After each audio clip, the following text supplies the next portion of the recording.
Good morning. I'm Peggy Doss, and I'm the Chancellor here at the University of Arkansas at Monticello, and I want to welcome each and every one of you today to this very special event. We are deeply honored today to welcome the Arkansas Supreme Court Justices to the University of Arkansas at Monticello and to Southeast Arkansas. Their presence here today reflects their remarkable commitment to openness, accessibility, and civic education. By bringing the Supreme Court to communities across the state of Arkansas, our justices remind us that justice is not confined to the walls of the state justice building. It belongs to everyone in Arkansas, every Arkansan. The Arkansas Supreme Court provides opportunities like this one for citizens to see the judicial process in action. So while all our oral arguments at the Justice Building in Little Rock are open to the public, not every school or some of us have the means or opportunities to always make that journey. So to make this valuable experience more accessible, the court travels each year to hold the oral arguments in a real case, a real life case, at a school or university across the state and outside the Little Rock area.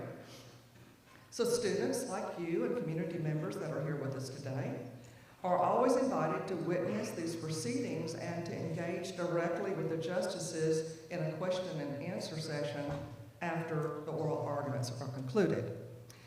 We are especially pleased to have our public school students with us today, our university students, and our distinguished members of our community who are with us. Welcome. Appeals on Wheels brings this courtroom to the community. And by doing so, I hope that it will inspire with many of you a deeper understanding of the judicial process and its vital role in preserving justice and the rule of law. I also hope that some of you will look at what is happening today at our justices and the different ones that are so important to the operations of the Supreme Court and the attorneys and others that are here today, and think about that as a possible career choice as well for you. I would like to appreciate and extend my heartfelt gratitude to retired Brigadier General Leanne Birch, who's also an attorney. She has been instrumental in helping bring this event to Monticello, and we thank her. Could you give her a round of applause, please?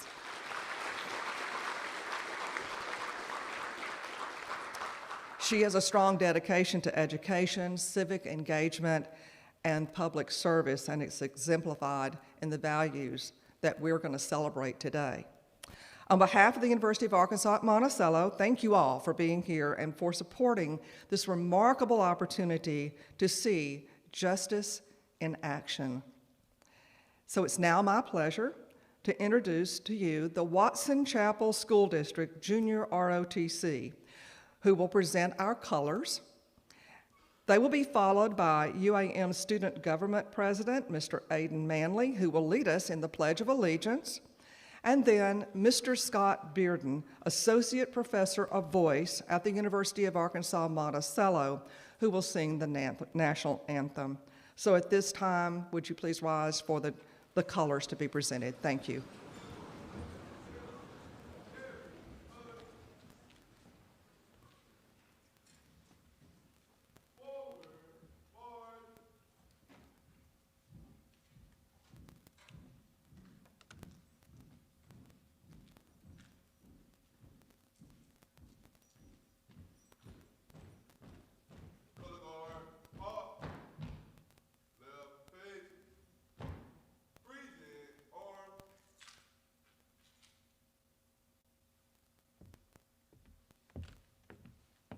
If you will, please join me in the Pledge of Allegiance. I pledge allegiance to the flag of the United States of America and to the republic for which it stands, one nation, under God, indivisible, with liberty and justice for all.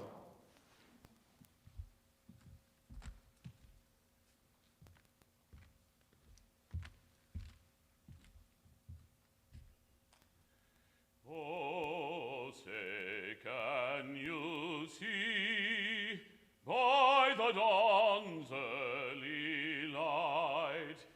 that so proudly we held at the twilight's last gleaming, whose broad stripes and bright stars through the perilous fight o'er the ramparts we watched were so gallantly streaming, and the rocket's red glare, the bombs bursting in air, gave proof through the night that our flag was still there. Oh, say does that star-spangled banner yet wave o'er the land of the free and the home of the brave?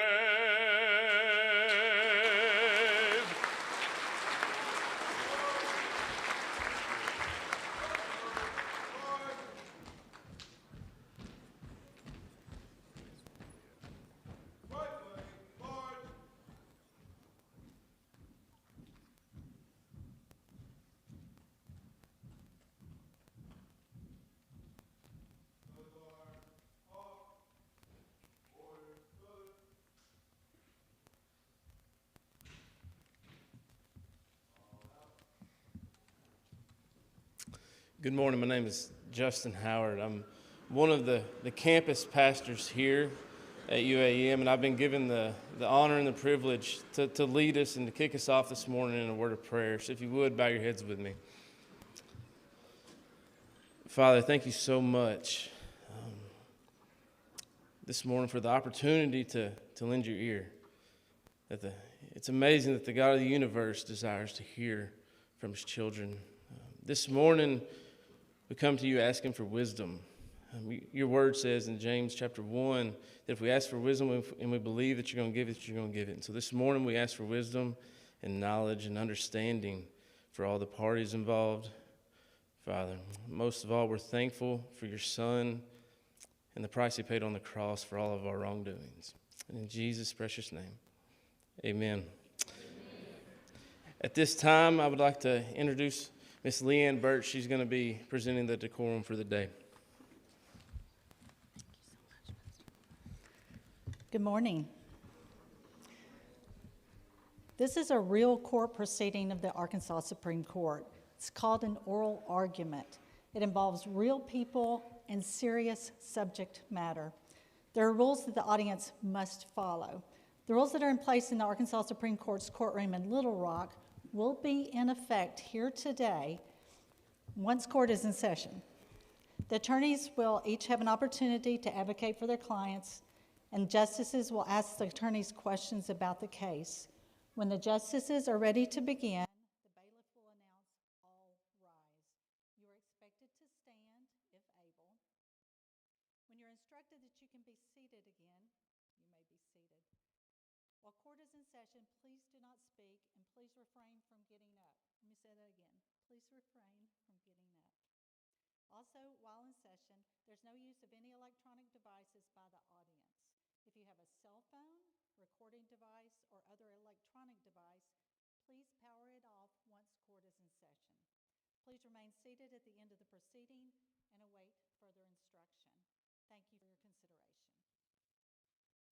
It is now my honor and privilege to present the case summary of the case that's going to be argued in front of you today. It is CR-24-690, Christopher Gamble versus the State of Arkansas. This case is on appeal from the White County Circuit Court. It involves the following facts. Van Stevens was a 74-year-old resident of Searcy, Arkansas. On the evening of August 17, 2020, law enforcement received a request to do a welfare check on Stevens after friends and family were unable to reach him. Upon arriving at Stevens' home, law enforcement found a broken front door, bloody footprints, and Stevens's body. He had been beaten and stabbed. The investigation into the murder led law enforcement to suspect Christopher Gamble was involved in the crime.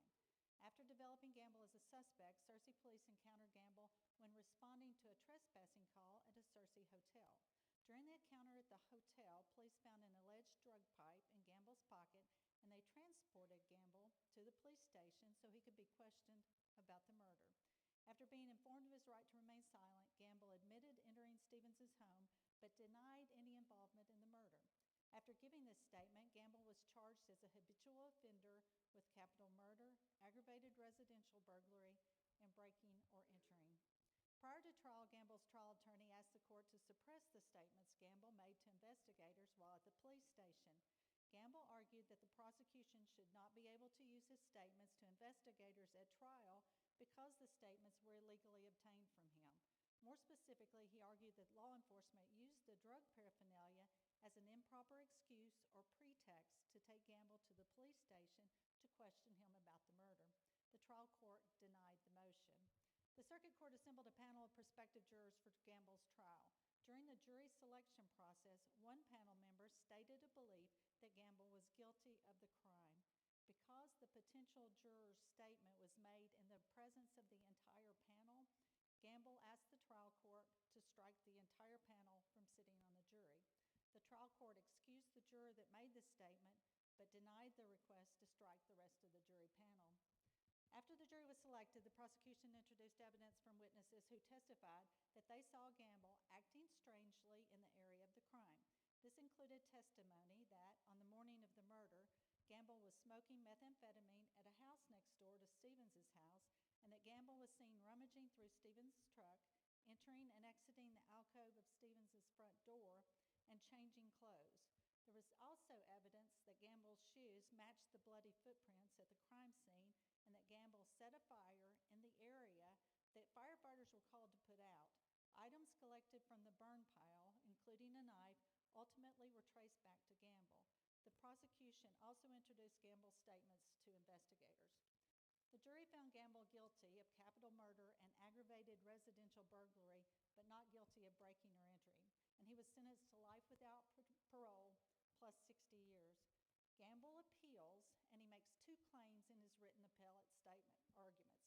First, he argues that the trial court should have suppressed the statements he made to police about being in Stevens's home because the statements made were the product of an improper pretextual arrest.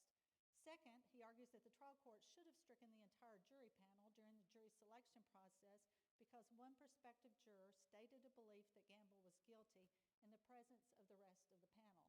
The state's written arguments, filed by the Arkansas Attorney General's office, dispute Gamble's arguments and ask the Supreme Court to uphold the convictions in all respects. First, the state argues that Gamble's statements were not the result of a pretextual arrest, and even if those statements should have been suppressed, he should not get a new trial in light of the remaining evidence of his guilt.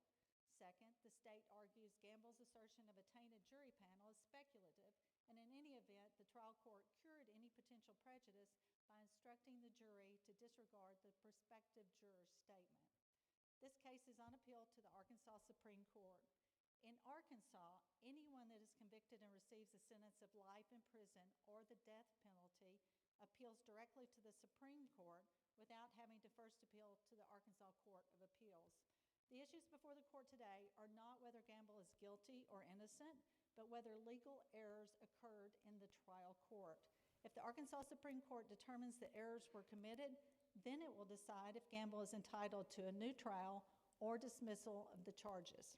The justices of the court have reviewed the trial court proceedings and the written arguments of the parties prior to today's argument. After the oral argument, the court will issue a written opinion explaining its decision in this case. Opinions are usually issued a few weeks after the oral argument.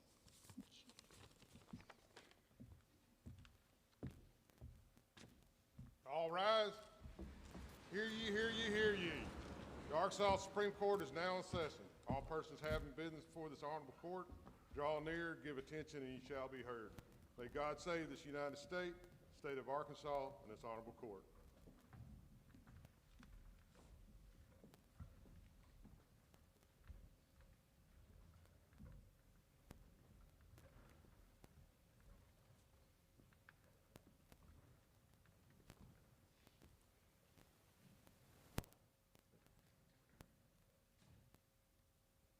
You may be seated.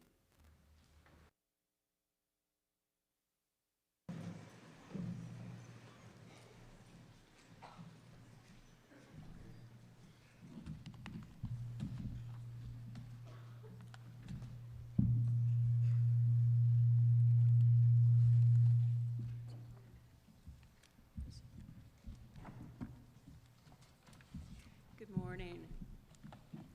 On behalf of your Arkansas Supreme Court, we want to thank the University of Arkansas at Monticello for inviting the court to hold oral arguments here today. We enjoyed a reception, wonderful, last night at Trotter House Bed and Breakfast, and a special thank you to each and every one that has helped plan and organize this event, because we wouldn't be able to do it without their hard work and dedication. We also want to thank our clerk of the court, Kyle Burton, and also Deputy Clerk Bobby Jackson, and they're over here.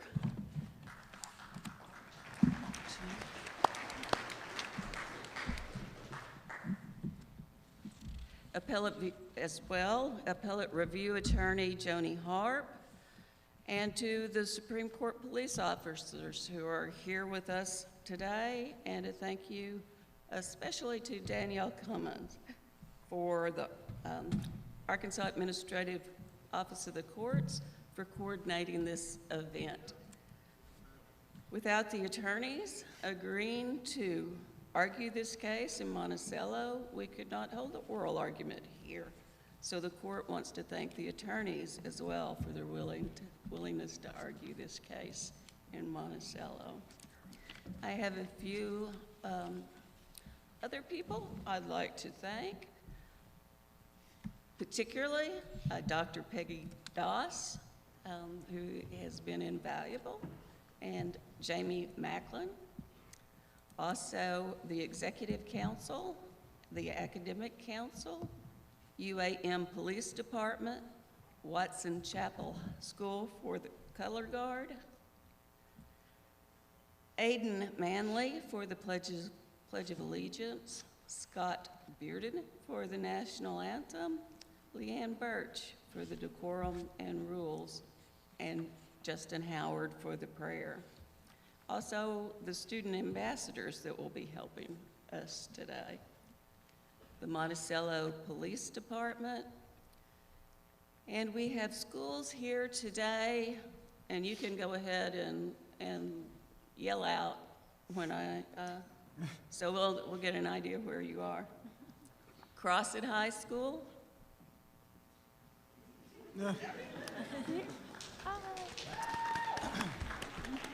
Okay. Dermott High School. That's better. Drew Central High School. Dumas High School. McGehee High School. Monticello High School. Star City High School. Outnumbered, but and the University of Lakeside High School. Hamburg High School. And the University of Arkansas at Monticello, of course, their students and staff.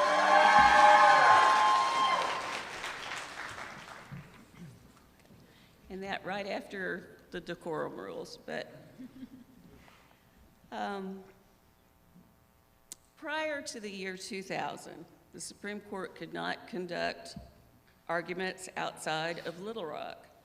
With the passage of Amendment 80, the judicial article to our state constitution, in 2000, the court can now conduct arguments outside of Little Rock, and since the passage of Amendment 80, the court has held court in all corners of the state.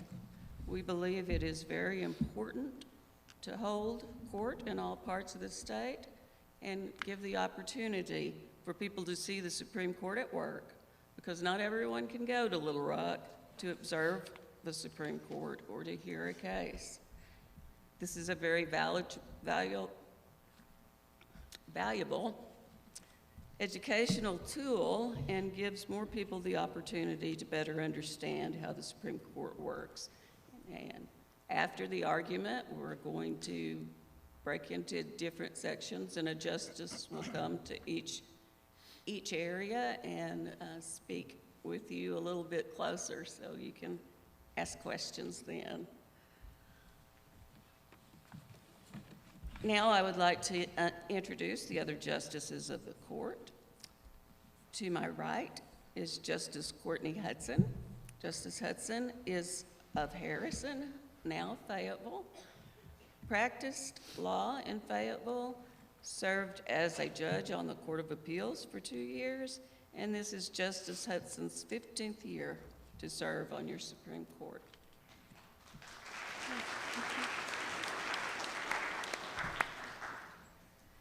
Next, we have Sean Womack of Mountain Home, now Springdale, has practiced law in Mountain Home and served as a state representative, state senator, and served as a circuit judge in the 14th Judicial District for 8 years. This is Justice Womack's 9th year to serve on your Supreme Court.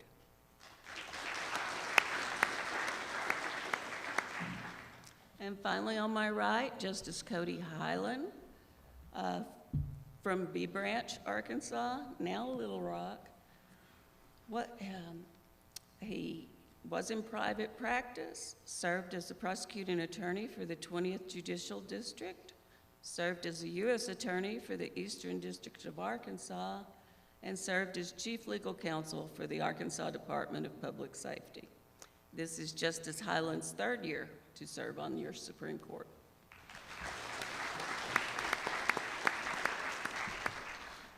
Now, to my left is Justice Rhonda Wood from Conway. Justice Wood was in private practice, served as a circuit judge in the 20th Judicial District for 6 years, and served as a judge on the Court of Appeals for 2 years. This is Justice Wood's 11th year to serve on your Supreme Court.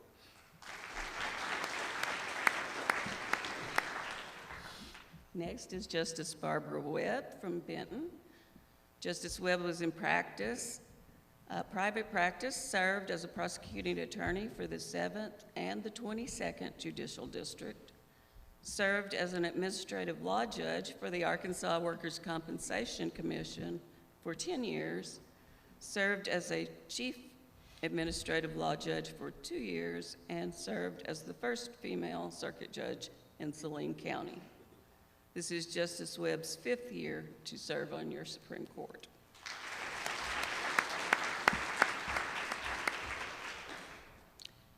And finally, Justice Nicholas Bronny from Camden, now Little Rock, was in private practice, served as senior litigation appellate counsel for the United States Securities and Exchange Commission, and served as Solicitor General for the state of Arkansas. This is Justice Bronny's 1st year serving on your Supreme Court.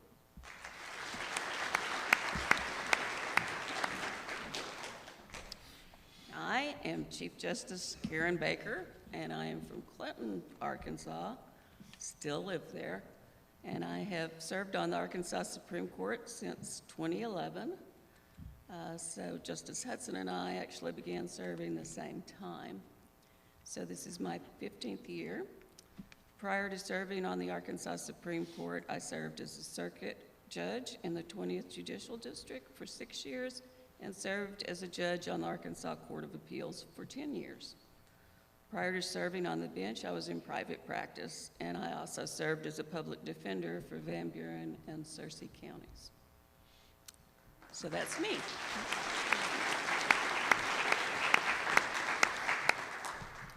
And now we will begin the more formal part of our day today, our court day, which we do every time we have oral argument. The court has cases to hand down. Justice Hudson. Thank you, Chief Justice. CR-25-290, Danny Ferguson versus State of Arkansas from Drew County Circuit Court, affirmed in part, dismissed in part. CV-24, Badger versus Payne from Lincoln County Circuit Court, affirmed. Special Justice Allison joins, Brawny not participating. CV-24-585, Catania Badger versus Dexter Payne, Director of the Arkansas Division of Correction from Lincoln County Circuit Court, affirmed. Special Justice Don Curdy joins, Justice Brawny not participating. CV-24-656, Rachel Evans in her official capacity as the County Clerk for Cleveland County, Arkansas versus Raymond J. Harrison from Cleveland County Circuit Court, reversed and dismissed. Chief Justice Baker and Justices Hudson and Wood dissent. CV-24-630, Gary Crawford versus Dexter Payne, Director, Arkansas Division of Correction from Jefferson County Circuit Court, appeal dismissed, motions moot. Special Justice Jim F. Andrews Jr. joins, Justice Brawny not participating. CR-24-821, Milton Beltran versus the State of Arkansas from Crawford County Circuit Court, affirmed. CV-24-707, Edward Lee Carter versus Dexter Payne, Director, Arkansas Division of Correction, out of Chico County Circuit Court, affirmed. Would the clerk please read the submissions? Our argument today is criminal case 24-690, Christopher Gamble versus the State of Arkansas from White County Circuit Court. More information about the case is available at the Arkansas Judiciary website and by contacting the Supreme Court Clerk's office. Thank you. Are there any motions by attorneys or parties present? And at this time, we will take up the oral argument in the case of CR-24-690, Christopher Gamble versus the State of Arkansas from White County Circuit. The court will acknowledge appellate's attorney. Mr. Rapp. Good morning. And you're reserving 3 minutes for rebuttal? Yes, Chief, thank you. Good morning. You may argue. Thank you.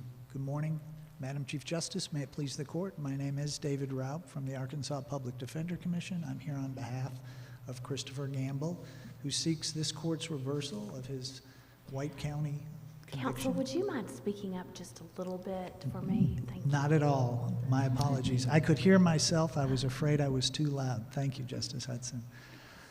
Mr. Gamble seeks the reversal of his conviction from White County for capital murder for 2 reasons. First, that his custodial statement implicating himself was taken as the product of a pretextual arrest, illegal under Article 2, Section 15 of the Arkansas Constitution, and contrary to this court's interpretation of that provision in the case of State v. Sullivan. Secondly, he asked for a reversal due to the taint his petit jury suffered when his entire veneer suffered the taint of one of the veneer members, the 7th, called by the court to be examined on her knowledge of the case when she announced that she knew police officers in the case and she believed he was guilty. Now, those 2 issues arise on pretty well settled precedent that the record ordinarily... On that, counsel, can you explain to me how Sullivan is right as an original matter, as a matter of original interpretation of the Arkansas Constitution? I'm sorry, Justice, I missed that. Having the same problem you are, I guess. Can you explain to me why or how, as an original matter, under the Arkansas Constitution, Sullivan was correctly decided? I'll do my best, and you anticipated the erstwhile, I was going to describe it as the erstwhile settled case of State v. Sullivan.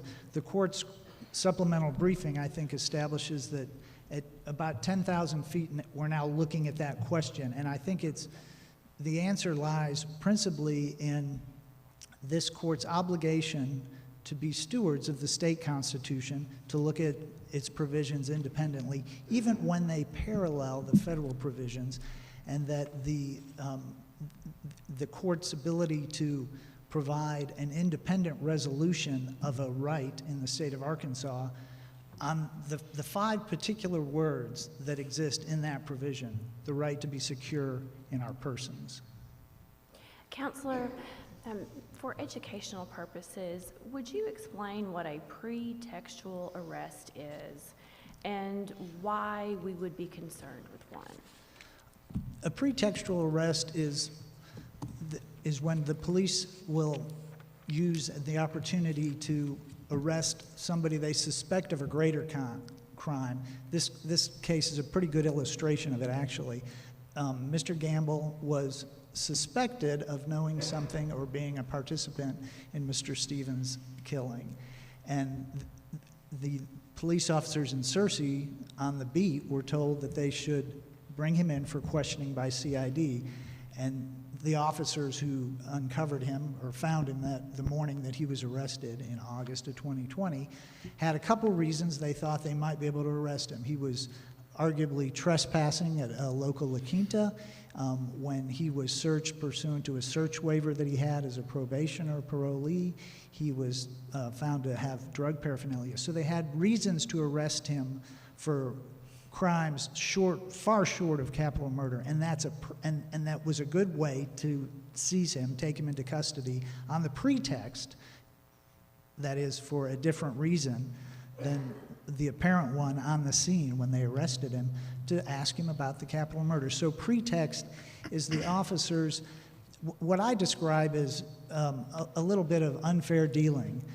The idea that we're secure in our persons when we interact with our government is really what's at issue here. And the pretext opportunity for the police is to not treat any of us fairly in dealing with us honestly about why they're encountering us, what their intentions are in invading our personal liberty in their effort to achieve ordered liberty.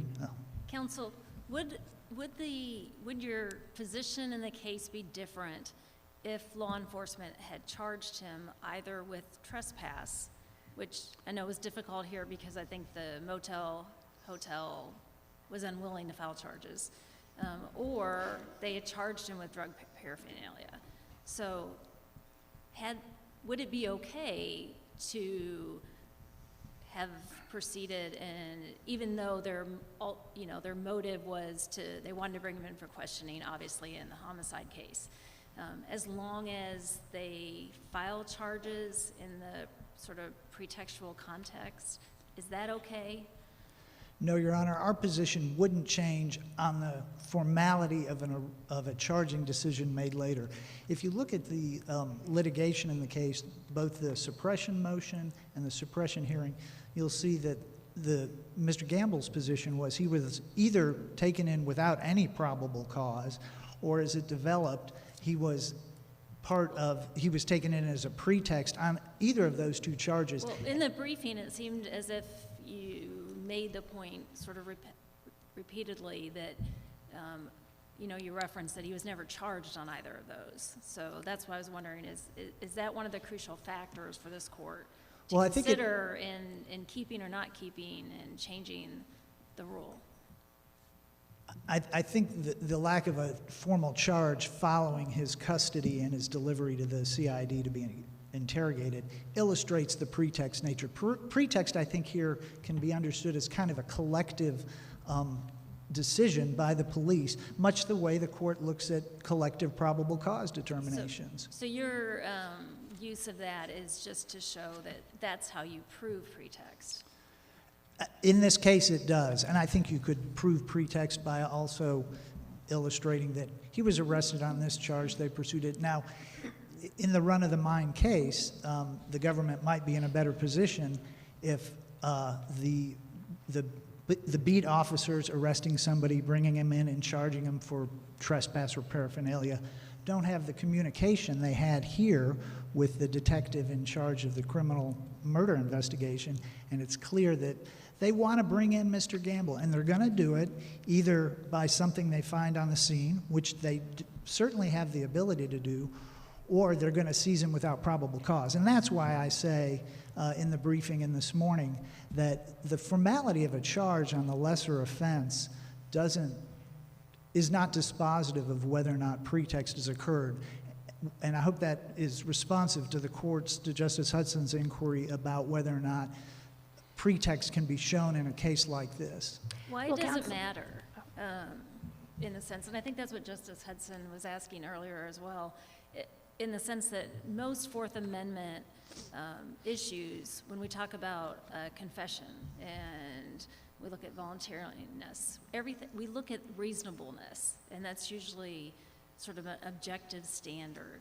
So why does it matter from a law enforcement sort of subjective reasoning? Why depart from a reasonableness perspective?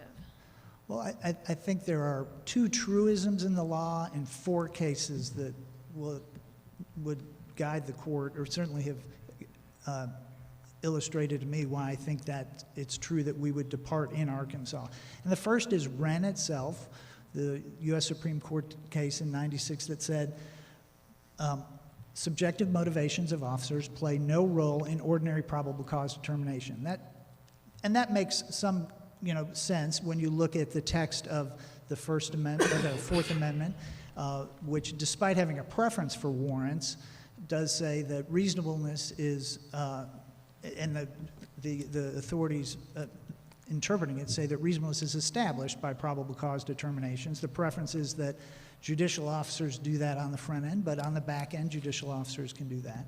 So Wren sets that down, and then Sullivan,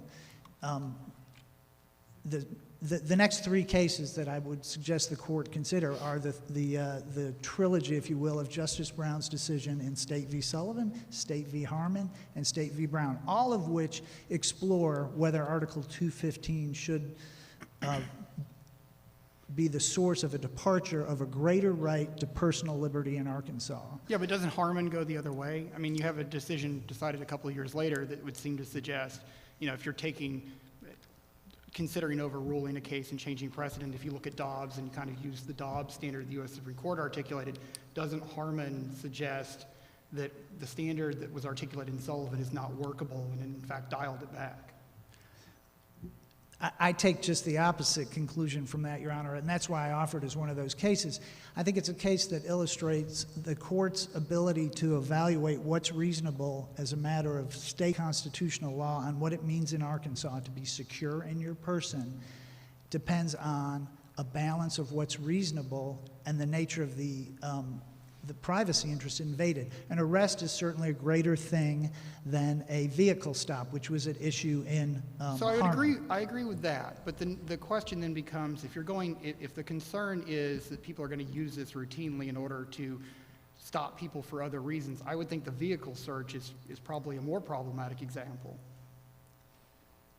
Because there's much greater chance for abuse in that context, I would think, ordinary traffic stops than there would be in arrest. Well, I think if it rises to the level of arrest, you would well be right. But I think Wren itself, being a vehicle stop case, says there's really almost nothing more routine than the government stopping somebody in a vehicle.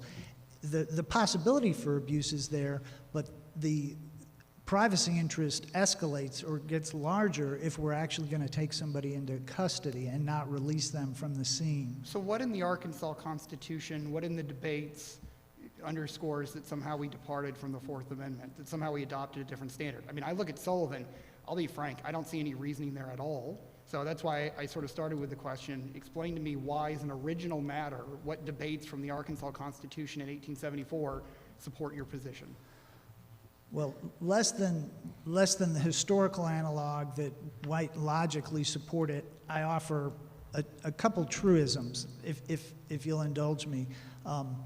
Because the text and the history of the clause is not wholly dissimilar. But let me start at least with the language of the two. The Bill of Rights contains the Fourth Amendment. It was adopted in 1791, and it says the people have the right to be secure in their persons. And then the Arkansas Constitution's current provision isn't adopted until 1874. And time passes, that has some bearing. And my truisms will come, I hope, into light if I can get there. But so then the Arkansas Constitution adopts the same language, and very similar language, although it says the right of the people of this state. I don't put a lot of weight on the people of this state, but those are words that can't be just entirely discounted as different than the Fourth Amendment. So we adopt the people of this state, and it's in our Declaration of Rights. Again, I don't put a tremendous amount of weight there, but a Bill of Rights adopted in 1791 is perhaps something a little less significant in terms of what the people expect to be secure in their person vis-a-vis their government when they say this is our Declaration of Rights. And among our declarations is the right that there'll be no remedy, no wrong without a remedy. So we start with that. That's not in the, I don't purport to say that's in the debates, but I think it's a significant textual comparison. And then the truisms are simply that the life of the law is more experienced than logic. And that's a point that less about whether or not, as Sullivan rightly decided in 2002, but whether or not it should be adhered to today. And this is before you get to that, and I think that's important to talk about, but before you get to that, I mean, if you look at, Sullivan looks at sort of what it says is the common law development. It's really talking about stuff that happened in the modern era, not stuff that happened in 1874. So I would have thought that all the stuff that you're talking about, we would use 1874 and what was the common law development as the touchstone, as an original matter to interpret the language. So what in 1874 would suggest that your reading of that clause is correct? I wouldn't go head-to-head with you, Justice Browning, as an originalist. I don't think I have anything from 1874 better than what the life of the law offers in Sullivan being decided as it was and relying on the history of Arkansas's commitment to individual rights protection. And to be honest with you, the court concluding that the commitment to individual privacy rights in Arkansas, admittedly in a more modern reading of them in the case law and the discussion of it in Justice Brown's opinion, holds sway because the court was deciding the case in 2002, not in 1874. Counselor, as I understand the facts, we have a patrol officer who picks up Mr. Gamble, and then upon arriving at the police station, he has read his Miranda rights. You have the right to remain silent. I mean, all the things that would seem to apprise him of the situation at hand. Why does the reading of the Miranda rights not cure the situation? Why does that not make what may have been a pretextual arrest, why doesn't it cure that? Because ordinarily the courts take the constitutional rights one at a time. And I think his self-incrimination rights ascending from the Fifth Amendment and the comparative rights in the state constitution are protected by that reading of rights once you're there. The question isn't whether you're there rightly or wrongly entirely. That question is answered by the search and seizure clauses. So I think that the U.S. Supreme Court partly said this in, I think it's Brown versus Illinois, on which my friend relies, that the Miranda rights are not a cure-all to a question about whether or not a custody question under even the Fourth Amendment is correctly is violative of a privacy right. So that's my answer, is that the two things are really just different questions. Can I ask, because you started to answer this, sort of the standard for deciding to overrule something, what in your opinion is the appropriate standard for us? It's whether or not the decision breaks with, is manifestly unjust and breaks with an understanding of fairness and applicability. I'm sorry to fumble with those words, but it's... manifestly unjust, what does that mean? Like, what is... Well, I think it would be an examination of the meaning of stare decisis in a case like Sullivan, and whether or not in the nearly 25 years since it was decided, has it prevented either the operation of good ordered liberty, and that's not a general answer for all stare decisis questions, but unique to this case. As our concept of ordered liberty been disrupted by the protection of personal liberty in recognizing a greater right to be secure in your home. You know, one of the things I think Justice Womack said well in dissent in Little Sisters was, the question is the decision outside the realm of interpretation that we would understand? It strikes me that Sullivan is not outside the realm of interpretation, and that court was no less infallible than this court would be in terms of finality when you reconsider that. And that's my second truism. I'm sorry that I didn't get to it, Justice Brownie, which is that, you know, this court will be just as infallible when it renders a decision in this case, but we'll have the advantage of 20 years of experience in the law. And I think between the amicus brief and our brief, we see that neither the courts, the police, nor defendants or prosecutors have difficulty with this. So I think the experience of the case won't rise to any level of... so that's the workability framework from Dobbs, basically? Yes, thank you for that better summary. And I see I'm out of time. I'm happy to answer questions or save for rebuttal. Thank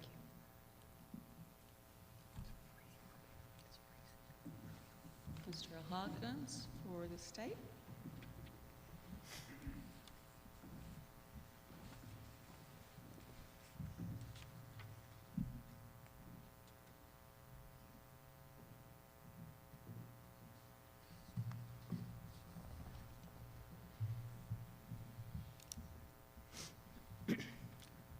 Good morning. Thank you, Madam Chief Justice, and may it please the court. My name is Walker Hawkins, and I'm here to argue on behalf of the state of Arkansas today. Your Honors, this case is about two things. First, the limits that we place on police conduct when they're performing their duties to protect and serve. And second, the burden on a defendant who alleges a potential juror's comment on his guilt during voir dire rendered the entire veneer biased. This court should find in favor of the state and affirm Mr. Gamble's convictions for the following reasons. First, the circuit court did not err by denying Gamble's motion to suppress his statement because he was not pretextually arrested as he asserts, and even if he was, admission of Gamble's statement was harmless beyond a reasonable doubt. Second, the circuit court did not abuse its discretion by denying Mr. Gamble's motion to strike the jury panel based on a comment of a potential juror because his arguments of bias among the panel and resulting prejudice are conclusory, and in any event, any prejudice was obviated through a cautionary instruction. I'll begin first with the issue of Sullivan and whether it's good law and should stand. It should not. It is not an originalist interpretation of our Constitution, and it deviates from settled law. Counsel, if the state was so sort of inflamed over Sullivan that's been the law, then why in the decades since then has the state not asked us to overturn it? Your Honor, I can't speak on behalf of my predecessors or colleagues before I was an attorney, but... Okay, well, even in this case, I mean, right. The state did not ask us in this case to overturn Sullivan. Correct, that is true. At the trial court level, there was no argument made that Sullivan should be overruled. And in the appellate briefs, there's no request for Sullivan to be overruled. So correct. Why would that make me as a justice think that the state does not think Sullivan is workable, that it's not, sustainable? I mean, why would at all we think there's a problem with Sullivan enough that we would break precedent for that? I think one reason is because the opportunity arises so infrequently. This is not a concept that is applied over and over and over and over and over again. It comes up in appellate cases relatively rarely. There are lots of pretextual arrest cases, aren't there? I mean, there are some, but it might be in the amount of 1 or 2 a year. This is not something that comes up over and over and over and over and over again. But For 20 years that it's been precedent? sure, 1 or yes, 2 a year? yes. But to be clear, I understand the concern with the issue not having been raised below. But I will say, Well, the trial court didn't have an opportunity to rule, right? correct, that is true. But this court has provided both sides the opportunity to brief the issue. This was not an issue that the state unilaterally sprung on Mr. Gamble. This is not an issue that anybody tried to catch Mr. Gamble off guard. I've interrupted just. No, I defer to you, No. so. I think that Chief Justice Baker and I are probably going down the same path, but trying to get the same answer. But I guess I'll ask a different question is, do you think it's the proper role for an appellate court to sua sponte seek to overrule precedent? If the issue is pretextual arrests or a constitutional provision or something based on a constitutional provision, yes, it is incumbent upon this court to make sure that our Constitution is being interpreted correctly. And I understand that that may not be applicable to issues that are non-constitutional. So any constitutional provision, so I guess that's going forward, any case involving the Fourth Amendment, that's proper for an appellate court to sua sponte change any case interpreting the Fourth Amendment. If, as in this case, both sides have been given the opportunity to brief the issue, then yes, Your Honor. And I would point to the case that actually my colleague, Mr. Raup, cited. The court does not decide non-jurisdictional issues that parties, quote, this is his quote, have not asked it to decide by preservation below or adequate briefing on appeal. That or means that the issue can be addressed by the court if it's been raised below or if it's been briefed. And this court does this quite often. Oftentimes when an issue is not preserved, this court says, this is not a preserved issue. Nonetheless, it's a meritless argument. So the fact that something may not have been preserved doesn't necessarily mean this court can't address it. As long as the parties have briefed the issues, which again, this court gave both sides the opportunity to do, it can take up the issue and address it. Do you know if in Sullivan, actually, the state constitutional issue was actually raised in the original Sullivan proceeding where, before being summarized by the United States Supreme Court? I couldn't find any in the case. Do you have any knowledge about whether it had been raised? I don't. I know the initial Sullivan opinion was entirely Fourth Amendment, and so I would infer based on that the argument raised was under the Fourth Amendment. So would that suggest that that should have been waived? They shouldn't have reached that issue, the state law issue in that case? If we were to go if you went down the logic of saying right, it would yes. apply to Sullivan itself. Right, yes. And the Sullivan court received an opinion back from the U.S. Supreme Court that said, you guys can't interpret the federal Constitution differently than us. And so they said, well, you know what? As a matter of state law, we can differ. And so that's what they ultimately did. And in fact, wasn't the problem in that case that the parties had not briefed a United States Supreme Court case that was directly controlling, and this court just decided, well, because the parties didn't brief it, we would ignore a United States Supreme Court case? Right, but I think the biggest issue, frankly, with Sullivan is that it made up a reason to differentiate our search and seizure provisions from the Fourth Amendment solely out of whole cloth. There was no historical reason for us to treat our search and seizure provision any differently than the Fourth Amendment. And in fact, the earliest court cases following the 1874 Constitution prove that. And I would point to, I believe it is I can't remember it off the top of my head, but it is 2 years, I believe, after the 1874 opinion. It's the 1876 case that I've cited.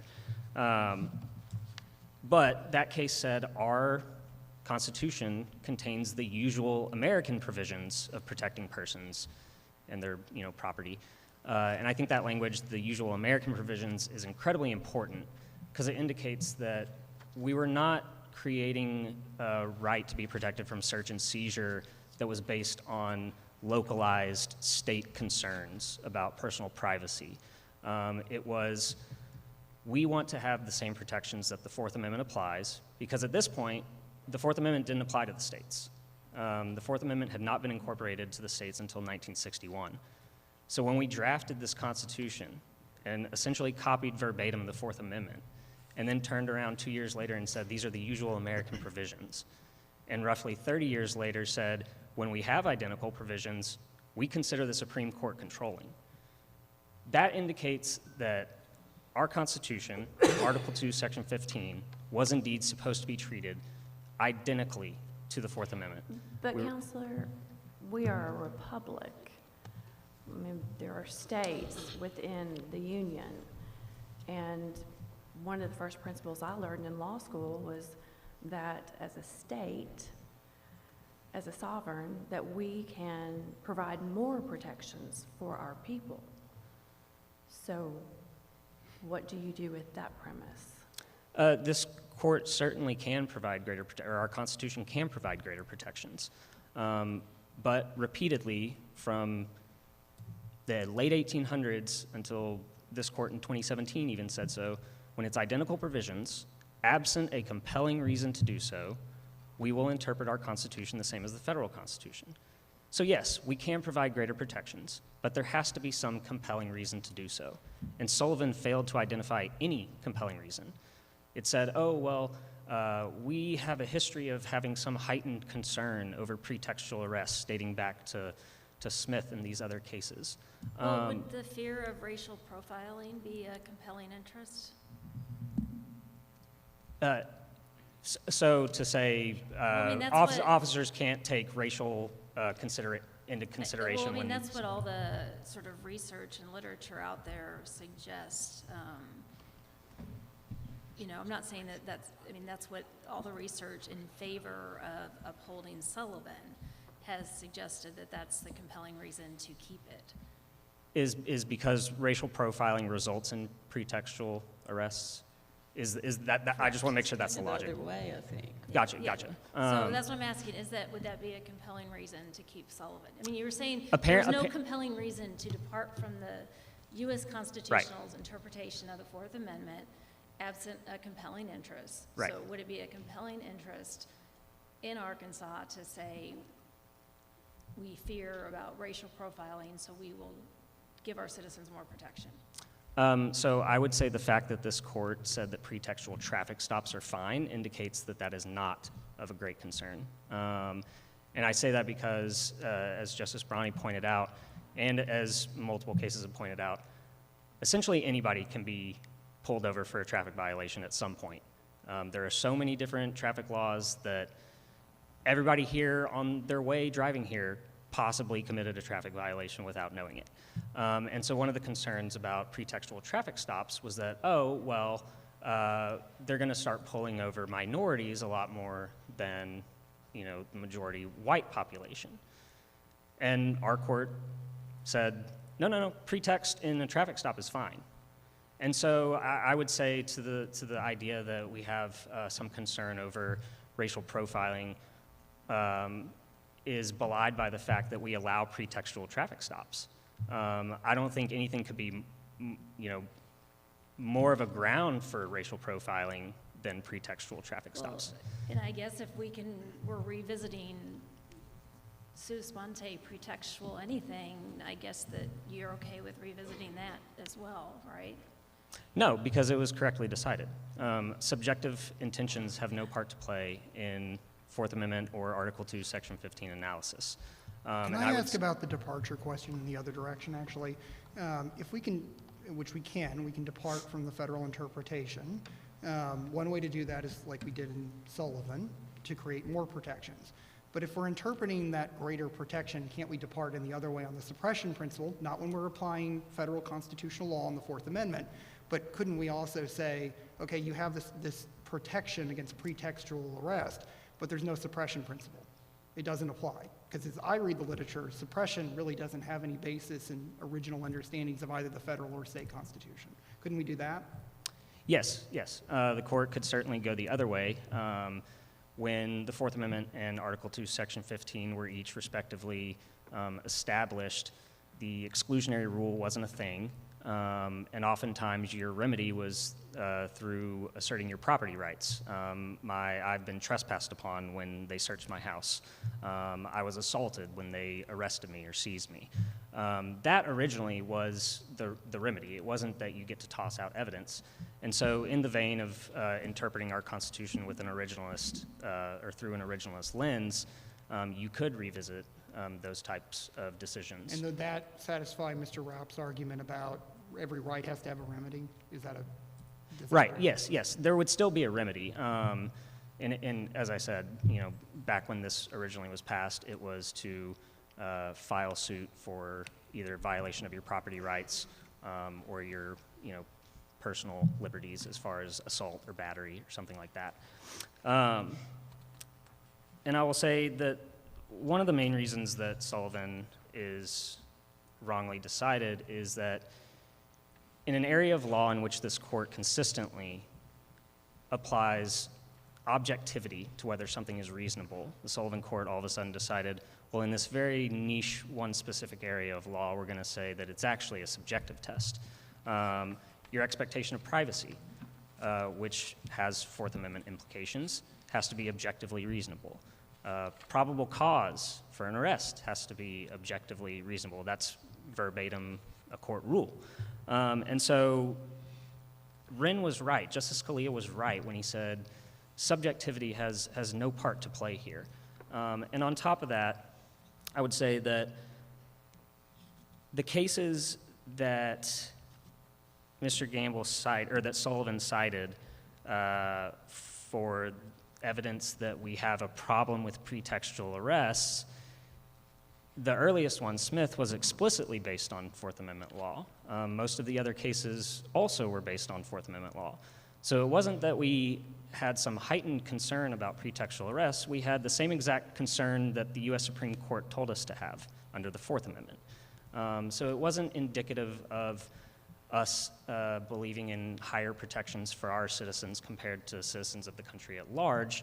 It was applying the law, which is if it's an identical provision, we're going to follow Fourth Amendment federal jurisprudence. And those cases that Sullivan relied on did that. And then Sullivan turned around and said, well, us relying on Fourth Amendment jurisprudence is indicative of why we should not rely on Fourth Amendment jurisprudence.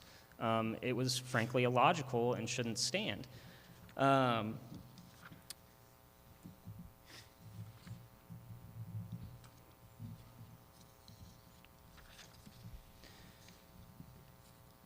So in sum, on the issue of Sullivan, it's not an originalist interpretation of our Constitution. It flies in the face of longstanding case law that where our Constitution is identical to the federal Constitution, we're going to follow the Supreme Court's lead. It relied on a historical analysis of case law that was flawed and ignored the fact that we did repeatedly rely on federal Fourth Amendment law. Even if this court were to reject the argument that Sullivan should be overruled and keep the pretextual arrest rule in the state, nonetheless, Mr. Gamble is not entitled to relief. This was because this was not a pretextual arrest at all. Pretextual arrest is an arrest that would not occur but for the ulterior motive of investigating another, often more greater crime. So the other greater crime language indicates that this arrest has to be on a crime as well. You're arrested for speeding so that they can search the boot of your car for drugs. But this arrest still has to be based on some charge. And as everybody here has agreed, Mr. Gamble was not arrested on any charge at the time of that initial encounter. On top of that, I would say that, frankly, when an officer... He was told he couldn't leave.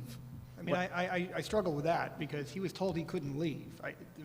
To me, if you tell an ordinary citizen they're not free to leave, you got to come with me, you can't go to the bathroom to wash your hands, you got to come here, we've got hand sanitizer, that sounds like an arrest. That point is well taken, Your Honor, but again, the way that a pretextual arrest has been defined by our court is that it has to be on some charge. And if we were to consider this... Wait, so the fact that you haven't been charged somehow means you can't be arrested? No. I'm just saying, charged or not, what happened with Mr. Gamble, whether we want to call it a seizure, an arrest, or arguably neither, it wasn't a pretextual arrest. The thing is that the officer came up to him and said, "Mr. Gamble, CID wants to talk with you."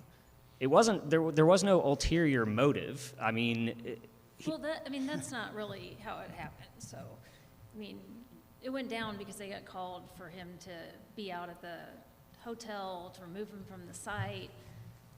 Then they called in, asked if they're okay to search him, to see if he had it. They search him, and I mean, then you hear on the video that they're basically like, "We need this guy brought in." And they brought him in. And I mean, the officer testified normally he would just, even with, what they found, they would just cite and release sort of thing. So it wasn't like, "Hey, we're gonna go pick you up and will you come down to the station and let's talk to you." I mean, this is a different situation. Did the patrol officer not testify that he was arrested? I believe the patrol officer said he was not free to leave. I don't think the patrol officer explicitly testified, "I placed him under arrest." I believe it was, I was told to bring him in. I told him he needed to come in. He was asked, was he free to leave? The patrol officer said no, not at that time. And so is that not arrested? I mean, we can If debate. I'm not free to leave, Sure. then I'm arrested. Right, no, and even if he was arrested, even if we consider this arrest, it doesn't matter because his statement is harmless beyond a reasonable doubt. The one inculpatory thing from his statement was that he admitted to being in Mr. Stevens' house the night of the murder. But we already had evidence of that. We had the security footage. That he was in the house? We Yes. have evidence Yes, that yes, he was yes. inside the Yes, house? 100%. There was Okay. evidence showing that. Explain that, please. There's the security footage from the oil company that was next door that shows Mr. Gamble, and Shows him going inside the house? Yes, because a jury can make any reasonable inference. No, I'm asking you what the video revealed. The video shows Mr. Gamble walking up to the front door of Mr. Stevens' house. The front door is covered by an alcove, so you can't see the front door on video. So we can't see if he goes inside. Right, but I don't think anybody walks up to the front, a stranger's front door and sits there for 10 minutes. Well, But don't also, I would add, okay, his facts. bloody footprints. His bloody footprints. Please don't interrupt me. I apologize, Your Honor. We're talking about the facts. And I'm asking you, do we know that he went inside of Mr. Stevens' home Yes. otherwise? Yes. And Based I will lay it upon- out. I will lay it out.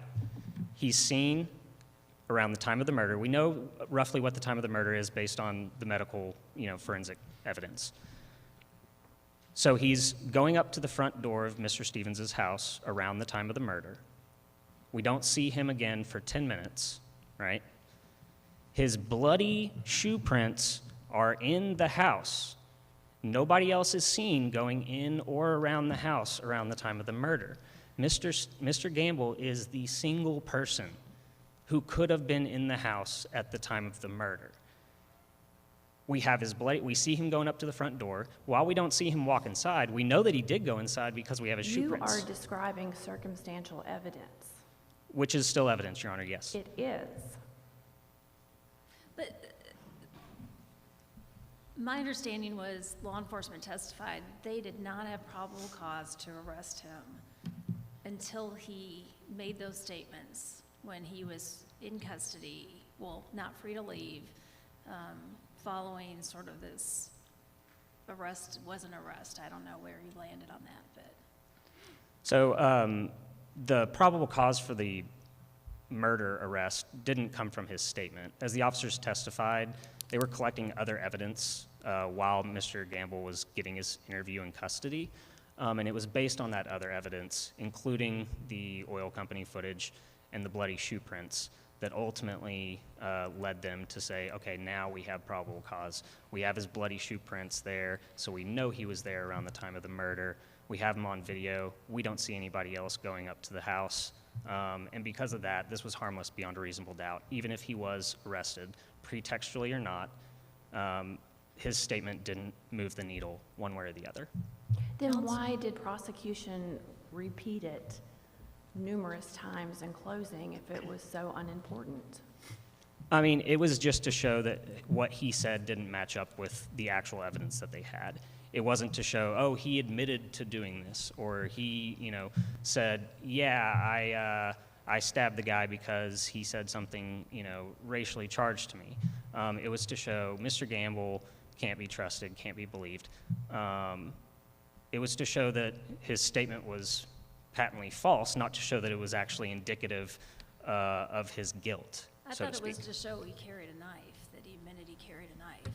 I mean, we knew that anyways because he burned a knife in the burn pile after the murder. So we already knew he carried a knife anyways. I see my time is well expired. Thank you, Your Honors. Rebuttal. 3 points, I think, in rebuttal. The first is... Actually, counsel, can you, on Sullivan 1, the same question I asked opposing counsel, was the state constitutional issue in the first round of Sullivan, before this court was sum-revved by the United States Supreme Court unanimously, was the state constitutional law issue argued? My personal recollection is no. The 3 points for rebuttal are that Mr. Gamble's statement, first, that Mr. Gamble's statement really closes the gap of any reasonable doubt he might have hoped to put before a jury. And there certainly is good circumstantial inferential evidence to put him in the house. But when you're facing a trial and you're asking a jury to exercise reasonable doubt, you look at that small window. And this court, in evaluating whether it's harmless beyond a reasonable doubt, I don't think can be satisfied that a jury would not have been considering that statement. The second is the State v. Leathers case is the one that was lost in my friend's memory at the time. It says our, in the 1876 case, and it does say that our Bill of Rights, which is not what we have a Declaration of Rights, but the case says our Bill of Rights contains the usual American rights. That seems rather dismissive of a description of the rights the people put in their charter to secure liberty against the ordered liberty they ask their government to give them. And that's what matters to Mr. Gamble and to all of us in this case. How much personal liberty do we cede to the government in getting ordered liberty? And that's why pretext matters. And third, Sullivan may well be an ahistorical case. It's hard to argue that it isn't.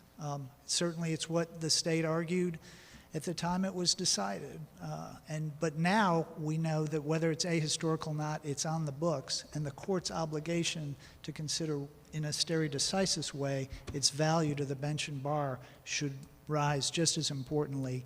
And I ask the court to consider that the life of the law is experience, not logic, and ask for reversal. And if you don't, would you look at State v. Herndon, which I cited yesterday or the day before to the court, and apply a new case prospectively only so that Mr. Gamble might have the advantage of at least an analysis under Sullivan. Can I ask about that, actually? So the suggestion that the court would adopt a rule and then not apply it in the case that's actually being involved, doesn't that sort of raise standing problems?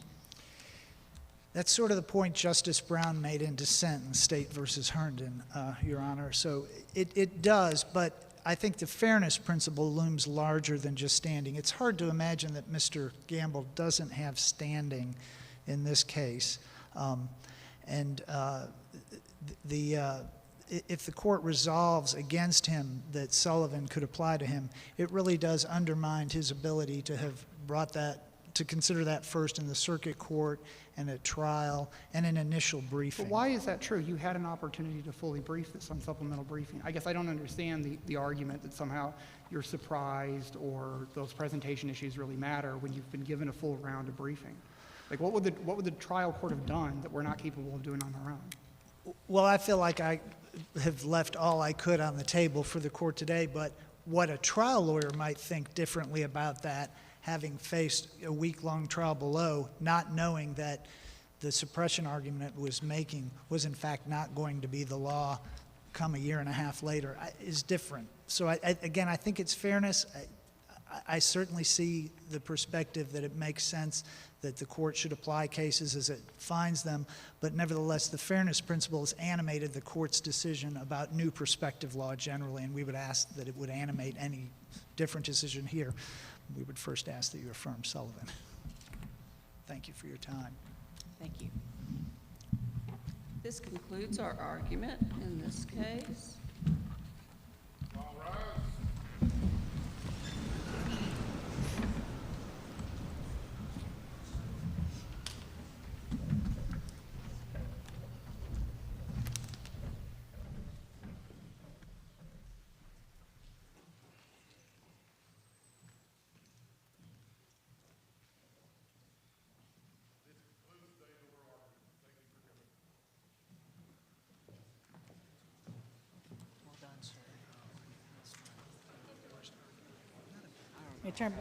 Hello? I get to remind you all that the breakout sessions are across the street at Wells Hall. Group room assignments were handed out by Dr.